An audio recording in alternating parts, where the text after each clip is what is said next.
Let's improve English. Why should I watch this video?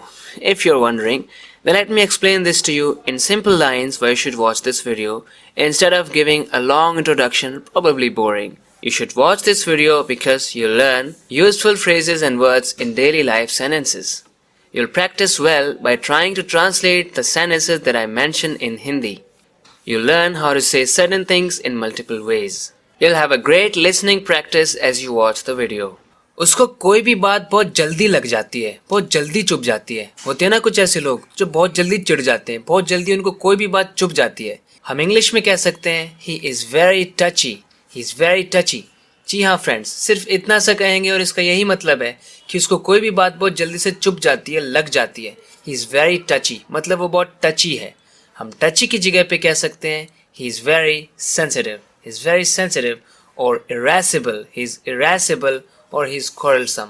He is quarrelsome. बहुत जल्दी चिढ़ जाता है, लड़ाकू है वो, लड़ने लग जाता है, कोई भी बात चुभ जाती है. He is very टची. मुझे वो लोग पसंद है जो खरी बात बोलते हैं, जो सच बोलते हैं, जो फ्रैंकली बोलते हैं जो भी बात होती है. मुझे वो लोग पसंद है जो खरी बात बोलते हैं. इंग्लिश में कहेंगे I like the people who are candid. I like the people who are candid. Candid हम उन लोगों को बोलते हैं जो सच बताते हैं और बड़े अच्छे से बताते हैं. ऐसे नहीं कि बुरा लग जाए किसी को, बड़े अच्छे से फ्रैंकली, ऑनेस्टली और बहुत अच्छे तरीके से बताते हैं जो भी बात है, अच्छी है या बुरी है. I like the people who are candid. Candid की जगह पे आप ट्रूथफुल बोल सकते हैं. I like the people who are truthful, who are straightforward. Straightforward, simple to understand, not complicated. बहुत अच्छे लोग जो बात होती है वो सच बताते हैं. He is upfront. Upfront भी कह सकते. Someone is upfront. Upfront भी कह सकते हैं हम ऐसे लोगों को who are honest, frank, who always say the truth. चलो मैं आपको घर दिखा देता हूँ. जब भी हम किसी को बताते हैं कि चलो मैं इस एरिया में आपको घुमा देता हूँ, आपको दिखा देता हूँ, हम एक फ्रेजल वर्ब यूज़ करते हैं show around. Let me show you around the house. Let me show you around the house. चलो मैं आपको घर दिखा देता हूँ, मतलब मैं घर में इधर उधर आपको घुमा देता हूँ. Don't worry, I will show you around. Don't worry, I will show you around. कहीं पर भी जब किसी को घुमाने की बात हो रही है, आप चिंता मत करो, मैं आपको घुमा फिरा देता हूँ. I will show you around. वो कहाँ मुझसे शादी करेगी, वो कहाँ और मैं कहाँ.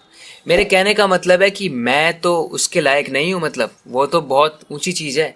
वो कहाँ, मैं कहाँ. इंग्लिश में कह सकते हैं Why on earth will she marry me? Why on earth will she marry me? She is out of my league. She is out of my league. It means वो तो बहुत ऊंची चीज़ है. It's an idiom in English. Someone is out of your league. इसका मतलब होता है कि वो कहाँ, मैं कहाँ, यानी वो बहुत बड़ी है, वो मुझसे कहाँ शादी करेगी. Why on earth will she marry me? She is out of my league. ज़रूरी नहीं है कि हम इसको सिर्फ लोगों के लिए यूज़ करें. कोई भी चीज़ आउट ऑफ लीग हो सकती है. For example, this house is out of my league. This house is out of my league मतलब ये घर तो मेरे लिए बहुत बड़ी चीज़ है, मैं इसे अफोर्ड नहीं कर सकता, ये तो बहुत बड़ा है, बहुत एक्सपेंसिव है. This house is out of my league. मुझे अब शायद चलना चाहिए. चलो अब चलते हैं, नहीं तो देर हो जाएगी. बहुत अच्छा सा मॉडर्न तरीका है इस बात को कहने का. I probably should get going. I probably should get going. मुझे शायद अब चलना चाहिए. Let's get going or will be late. Let's get going. Get going मतलब कि चलना शुरू करना. तुम हमेशा तो ऐसे नहीं होते हो जैसे आज हो, मतलब आज थोड़े अपसेट से लग रहे हो, आज थोड़ा उदास उदास से लग रहे हो, हमेशा तो ऐसे नहीं होते हो. हम कह सकते हैं you are not yourself today. You are not yourself today. Is everything okay? Is everything okay? Not be oneself मतलब कि हमेशा की तरह खुश ना रहना, थोड़े से उदास रहना. You are not yourself today. आज वो थोड़ा सा उदास है. He is not himself today. Bulb बार बार जल बुझ रहा है. बल्ब जो है वो बार बार जल बुझ रहा है. इसको क्या कह सकते हैं? The bulb is flickering. The bulb is flickering. अगर कोई चीज़ धीमी धीमी सी दिखाई दे रही है, उसके लिए भी हम फ्लिकर का यूज़ कर सकते हैं. For example, a smile flickered on her face और happiness flickered on her face मतलब उसके चेहरे पर खुशी झलकी, खुशी की एक झलक दिखाई दी उसके चेहरे पर. A smile flickered on her face और happiness flickered on her face. ऐसा मेहनती आदमी मैंने कभी नहीं देखा. इंग्लिश में कह सकते हैं I have never seen such a diligent man. Diligent जो हार्ड वर्किंग होता है उसे हम डिलिजेंट भी कह सकते हैं, या फिर हम टायरलेस भी कह सकते हैं, मतलब वो कभी थकता नहीं है. He is very diligent. He is tireless. He is consistent. He works consistently without getting tired. He is tireless, hardworking or diligent. मुझे चिड़चिड़े लोगों से दोस्ती करना नहीं पसंद, जो चिड़चिड़े होते हैं, जो बहुत जल्दी गुस्सा हो जाते हैं. I don't like to be friends with grouchy people. Be friends with यानी दोस्ती करना, दोस्त बन जाना. Grouchy people ऐसे लोग जो ग्राउची होते हैं, मतलब जो बहुत जल्दी गुस्सा हो जाते हैं. बैड टेम्पर्ड होते हैं, ग्रम्पी होते हैं या फिर इरिटेबल होते हैं. Irritable. If someone is grumpy, irritable, bad tempered or grouchy, it means that person is easily annoyed, he gets easily offended, he gets angry very quickly. तो फ्रेंड्स, आप देख रहे हैं एक ही वीडियो में मैं कितनी तरह के वर्ड्स, कितने फ्रेजेस आपको सिखाने की कोशिश करता हूँ. इसी तरह से अपनी इंग्लिश को इम्प्रूव करते रहने के लिए इस चैनल को सब्सक्राइब जरूर करना. We've got more sentences. वो बड़ा हाजिर जवाब है, यानी ऐसा इंसान जिसके पास हर चीज़ का जवाब होता है, बड़ा मस्त, उसको कोई बातों में नहीं हरा सकता, उसे हम विडी कहते हैं. जैसे कहना है उसकी हाजिर जवाबी मुझे बहुत इम्प्रेस करती है, हम कहेंगे he is witty, he is witty. So if someone is witty, he has the answer to almost every question. He impresses people very much. His wittiness impresses me.